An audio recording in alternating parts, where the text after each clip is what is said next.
Have you heard about the danger of plant-based meats? There's been, in the last couple of years, a lot of headlines about Beyond Meat and the fact that it was, too high in saturated fat and it was going to cause you to gain weight, et cetera, and that you were much better off eating beef. So a researcher by the name of Stephen Gardner, he's out of Stanford, he was hired by Beyond Meat, so he's very straightforward in saying that this was an industry funded study. He's very transparent about that. But first of all, most studies are industry funded. But what's really good about this one, and Stephen Gardner in his relationship with Stanford, is that he is by contract mandated that any study he does has to be published.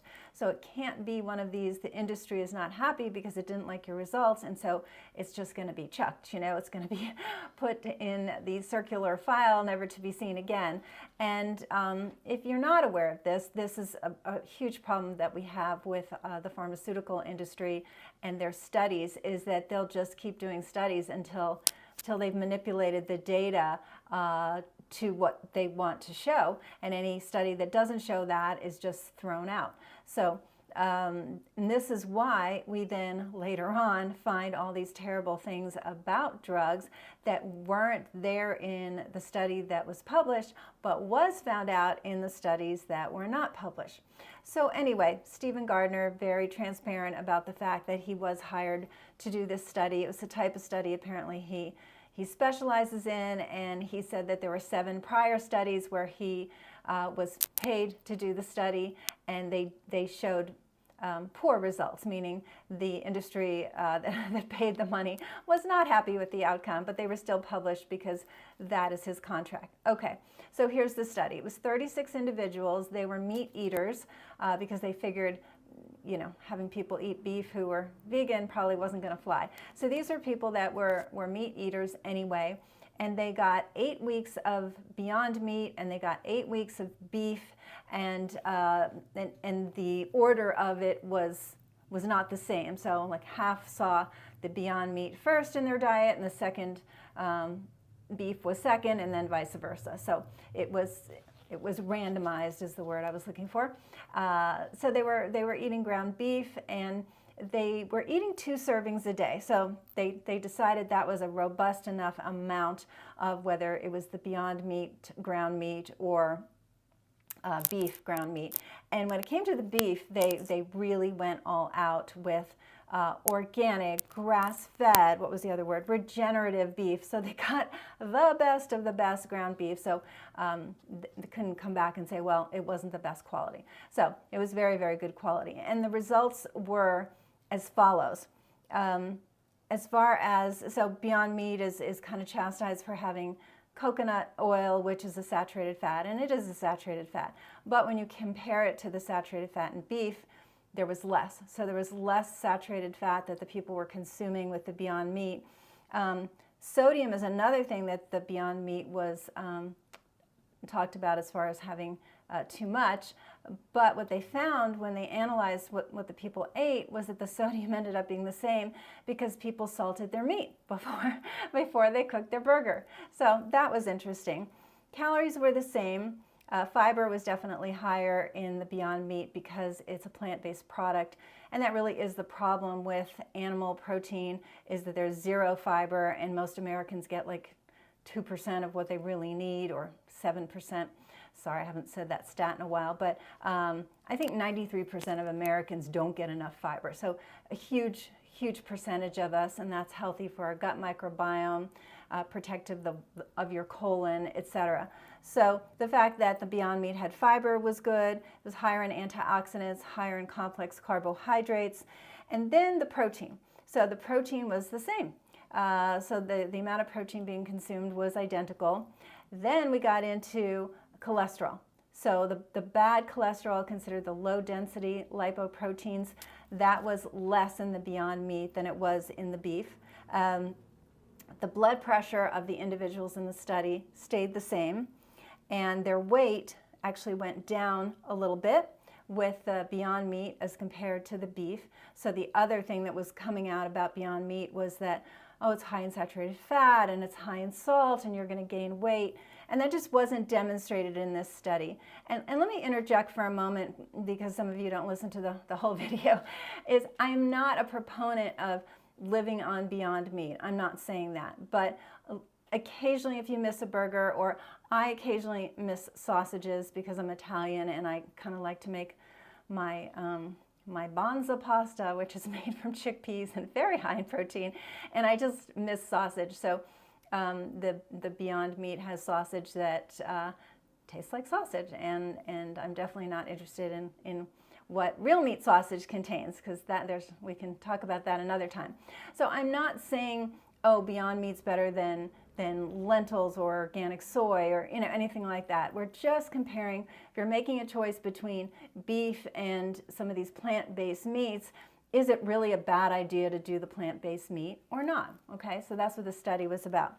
The other thing was a substance called TMAO, and there's a lot of argument about this, whether it leads to heart disease or not, but it is something that if you're plant-based, you make hardly any of. You actually need to be consuming eggs, beef to make TMAO, and there is some link to increased heart disease with TMAO. So what they found was that when people ate the beef first, so they were in the group where the beef was first and the Beyond Meat was second, that their TMAO went down at the end of the study, and I'll explain why. So initially their TMAO went up because they were eating 2 servings of beef every single day, which I think, I don't know, I don't think there's that many Americans who do that. So the TMAO went up, but then it went down. And it went down because they weren't sort of feeding the bacteria in the gut that make the TMAO. So that makes sense. And it happened within 2 weeks, and then it sustained for the rest of the 6 weeks of the second 8-week study, part of the study. So it was 8 weeks and 8 weeks, so it was 16 weeks total. What was interesting, though, was that if they ate the Beyond Meat for the first 8 weeks and then the beef, they didn't see the TMAO go up. It went down a bit because they weren't eating the beef, and then the second 8 weeks of eating the beef, they didn't see the rise. And there's a lot of research that explains this, which is simply that you change your microbiome with what you eat. So if you're eating a lot of, if you're on a plant-based diet, your TMAO will go down, that inflammatory marker will go down, and it's because, 8 weeks is a good chunk of time, right? That's 2 months, and you've starved out these organisms in your gut. You're not feeding them the food that makes them procreate, so their levels go down, and you have a bit of a protective period. So during that second 8 weeks of eating the beef again, it didn't jump up, and they were protected, which again, I've definitely done a lot of research into this, and that's what's seen. So what do you want to take away from this? There isn't a lot of negative. There's really no negative for these plant-based meats. So the study was very well done that way. So you don't have to worry about that if you're plant-based and you want to indulge with something that's like a burger or sausage. Thanks, good to see you too, Travis. And then when it comes to eating beef, there's definitely raise your LDL, etc. I think what was good about the study was that they really made the extra effort of spending so much money on the grass-fed organic beef. But how many of us do that, especially with the cost of groceries these days? How many of us can afford to do that? I don't think too many, but Beyond Meat is Beyond Meat. So what you get is what you get, versus with beef, you'd have to pay a lot more money to get that level of sort of safety with the beef. So something to think about. But I wanted to present this information because, again, I don't want you living on Beyond Meat. I don't want you having 2 servings a day. I want a nice, robust variety in your diet and lots of plants. And I like, plant-based proteins as well. If you want to do a little eggs, you want to do a little fish. Beef is not my first choice at all. But hopefully this data maybe calmed you down a little bit about the plant-based meats and not so worrisome, because there was definitely a concerted effort to take down these companies with a lot of negative press that came out. So I just ran across Stephen Gardner from Stanford and learned about his study and heard him speaking about it. And so it was fascinating because we do always have that moment of, oh, industry funded, you know, but finding out that he has to publish regardless the results, and he's published, and it was actually his first industry funded study that showed a positive for the industry that funded it. So that was good news as well. But generally speaking, if your health is not the way you want it to be, please let us know.